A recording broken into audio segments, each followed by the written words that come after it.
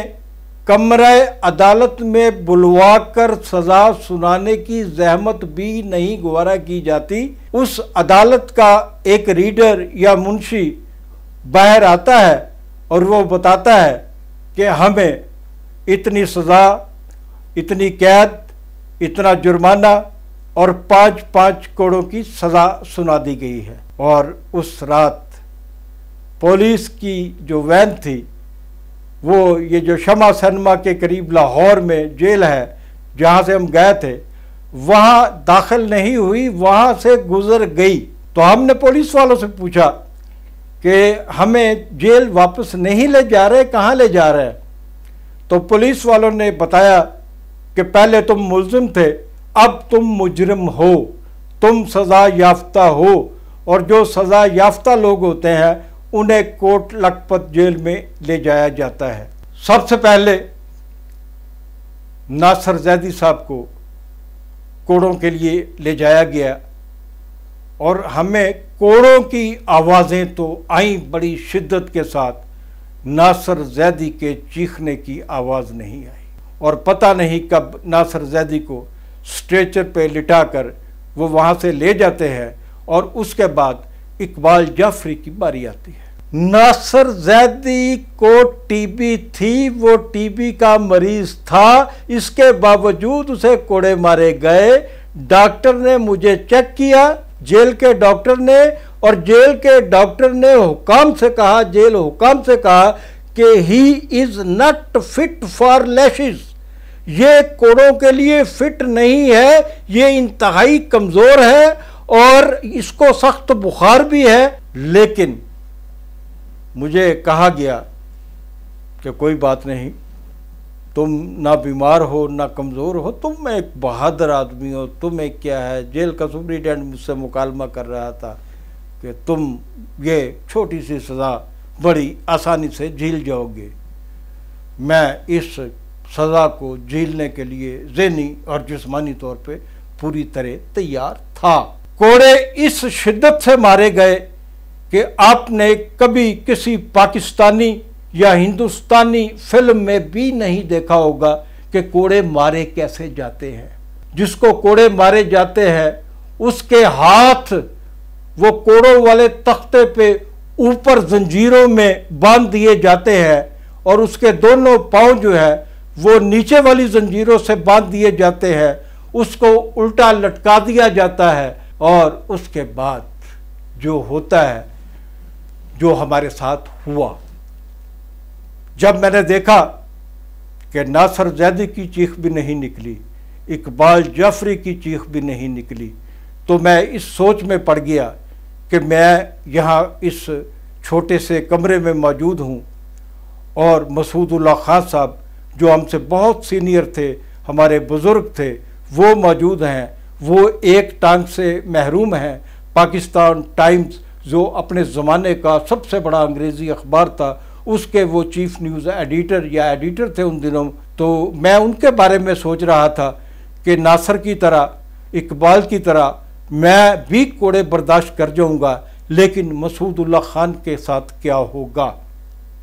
لیکن تیسری باری میری تھی۔ مجھے اشارے سے ایک آدمی نے باہر بلایا، میں نے باہر کا منظر طائرانہ نظروں سے دیکھا، مجھے کوڑے مارنے کے لیے باہر لایا گیا، زنجیروں سے باندھا گیا، ہاتھ پاؤں باندھے گئے، مجھے اسی شدت کے ساتھ کوڑے مارے گئے جو شدت میں نے محسوس کی تھی مسعود اللہ خان کے ساتھ بیٹھے ہوئے اقبال جعفری اور ناصر زیدی کو کوڑے لگتے ہوئے۔ پھر میرے ہاتھ اور پاؤں کھولے گئے اور مجھے کہا گیا،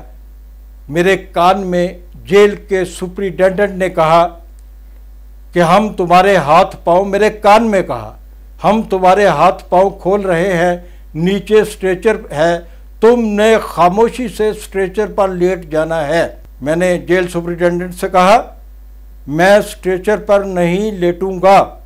میں پیدل چل کر جیل کے اندر جاؤں گا۔ جیل سپرنٹینڈنٹ نے اسی آہستگی سے میرے کان میں کہا، اگر تم سٹریچر پر نہ لیٹے تو میری وردی اتر جائے گی، کیونکہ جنہوں نے تمہیں کوڑوں کی سزا سنائی ہے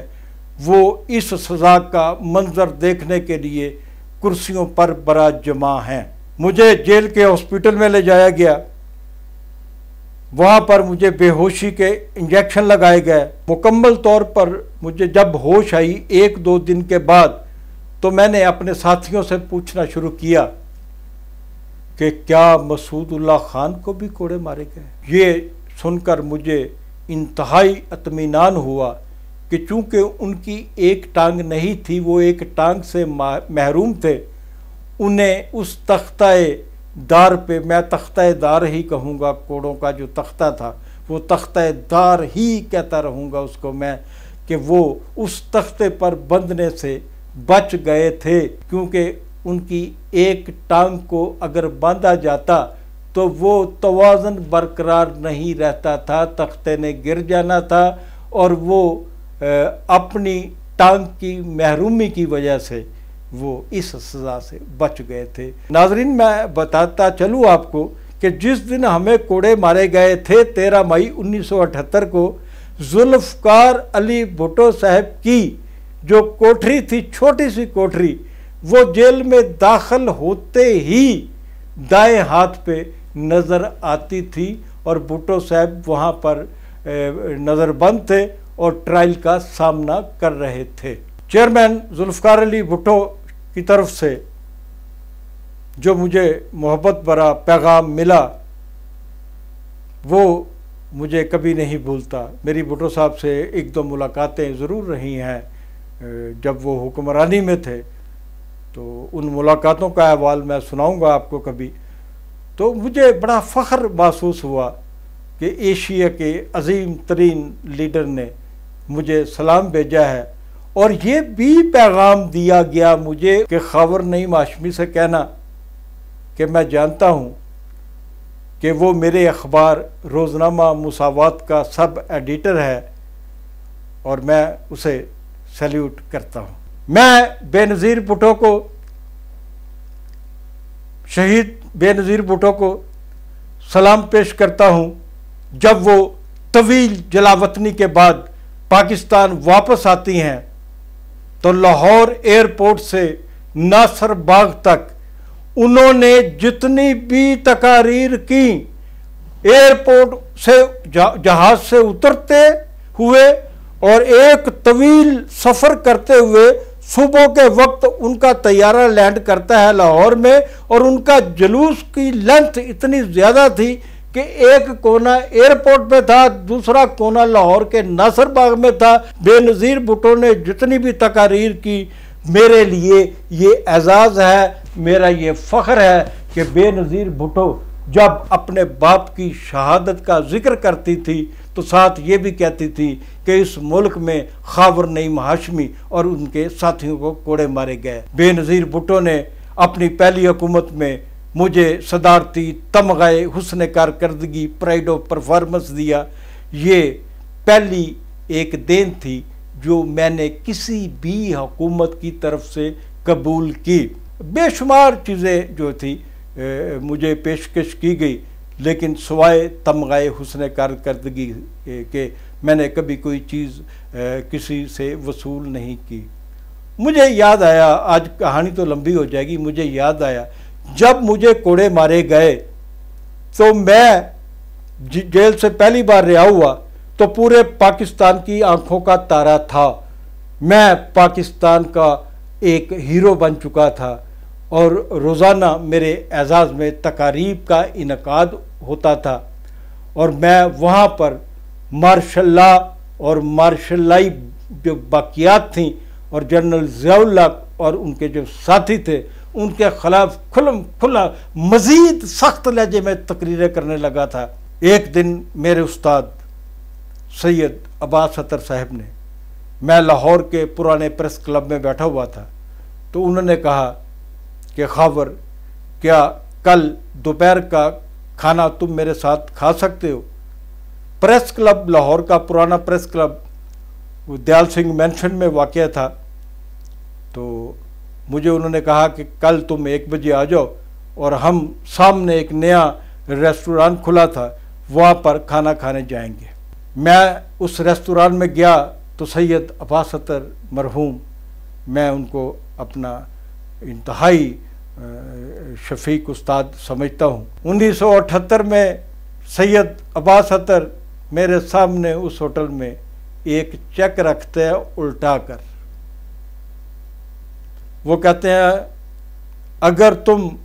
اس چیک کو سیدھا کرو گے تو اس پر 1 کروڑ روپے کی اماؤنٹ لکھی ہوگی،